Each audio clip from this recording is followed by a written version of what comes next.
Go.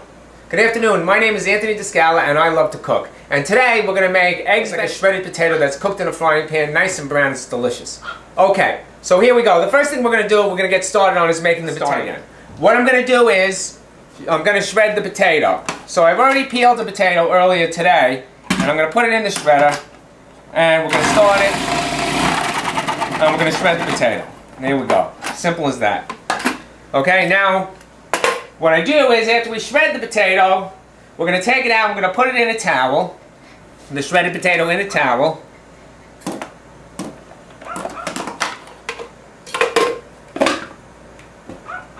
And we're going to make sure that we get all the water out of it. So we're going to take the water, we're going to take the potato and squeeze it. Squeeze the water out of it. See all this water that's coming out of the potato? You don't want that in when you make the when you fry the potato, because we want to make sure it gets nice color and looks really pretty when we eat it, and delicious. Okay.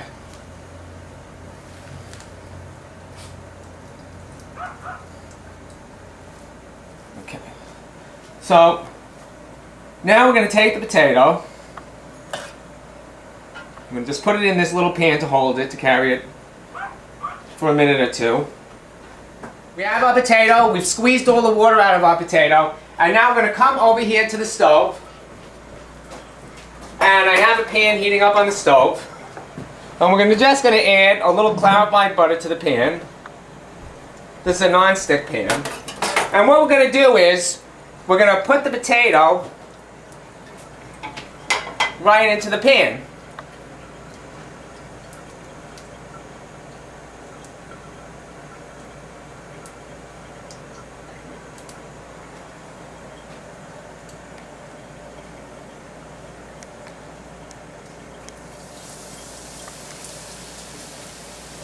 Zoom in on me.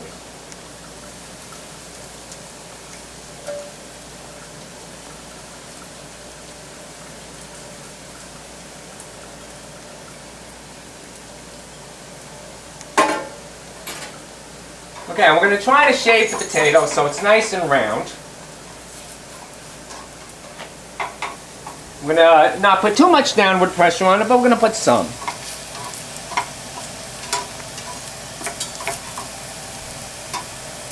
My assistant will now bring over the salt and pepper.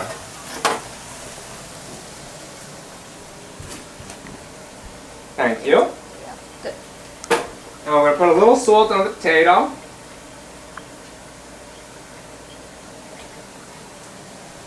Some pepper.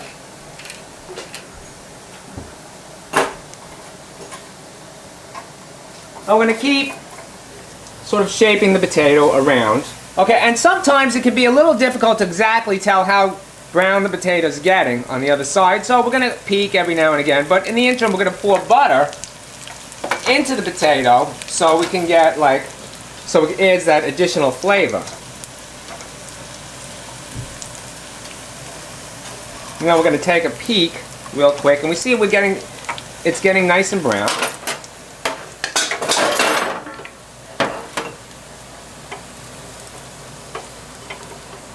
I'm going to keep applying a little pressure to keep that circle going.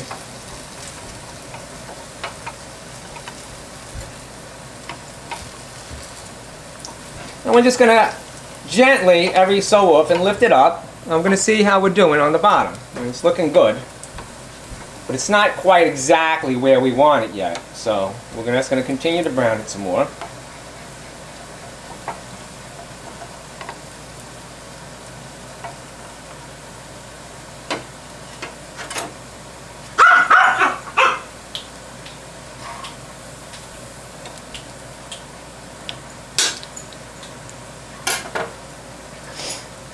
It's smelling really delicious.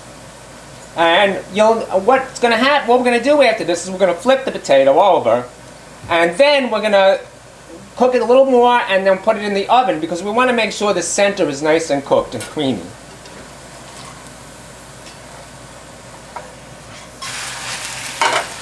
And there we go. And see what nice color we got on the potato? Okay, so we're going to let it cook here for a second or two more. because this is going to be the display side. But we want the bottom to be nice and crisp too.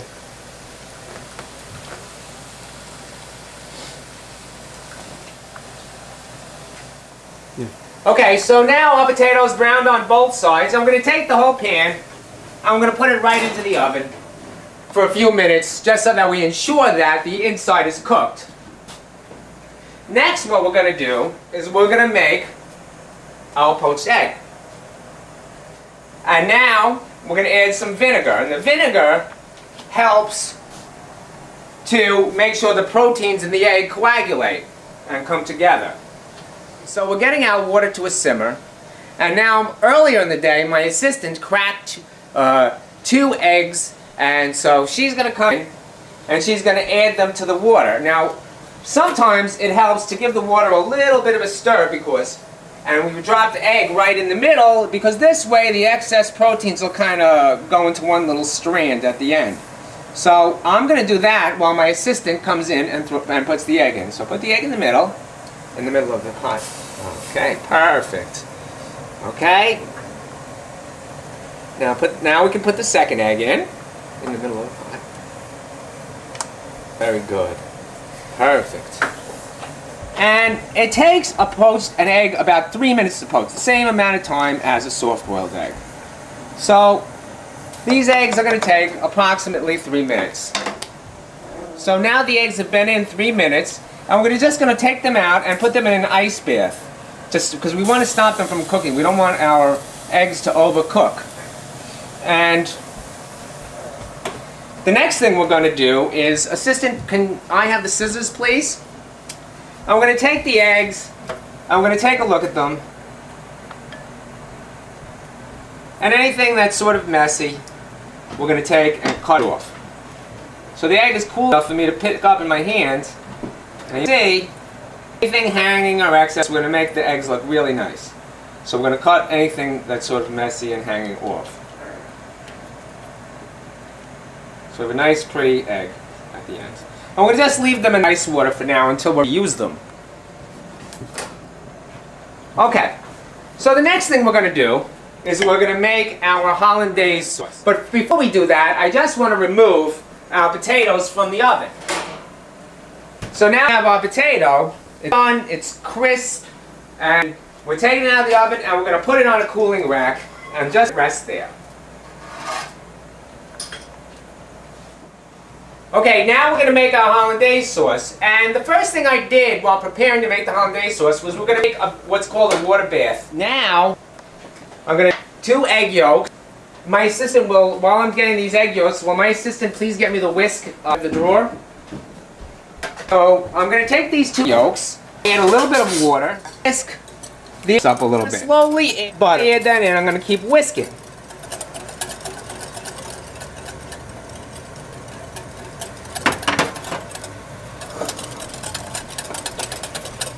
Lemon in. Very nice, assistant. Now, can you give the cayenne pepper? Now we're going to add like a pinch of cayenne just for a little bit of warm heat, and we're going to whisk that in, and oh, that smells delicious. And next we're going to add our salt to taste. There is our hollandaise sauce. Now I'm going to taste it to make sure it's good, and I may make adjustments. It's pretty much, there we have it, a perfect hollandaise. And the Canadian bacon is pre-cooked. I might warm it up a little bit in a pan, but it's basically pre-cooked. You can put it on top of the toasted English and put it into the oven. And let that warm up for a couple of minutes. I want to take our potato and cut it up, because who can eat all this potato? It's like a lot of potato for somebody to eat. So what I'm going to do is I'm going to quarter it. I'm going to take my chef's knife, and I'm just going to cut it into 4ths.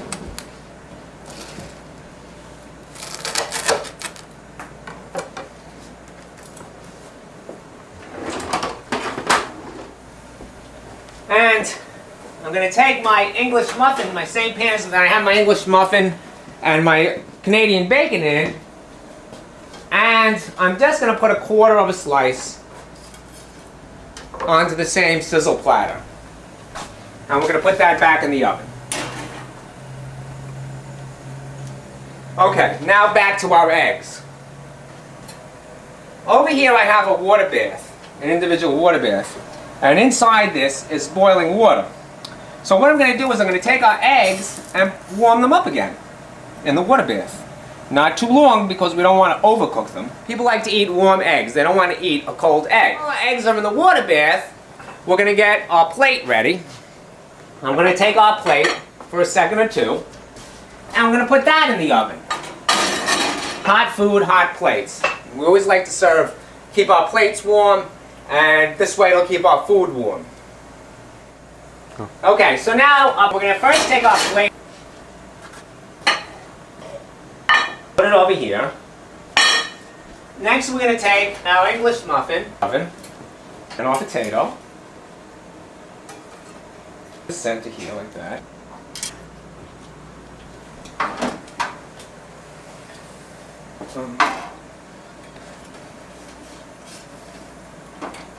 Now we're going to take our one or two, and you can all English muffins. And what we're going to do is we're going to take our hollandaise sauce and put it right over our egg. You can either cover these and maybe drip a little to the side onto the plate, and then we can add a little parsley. There you have it.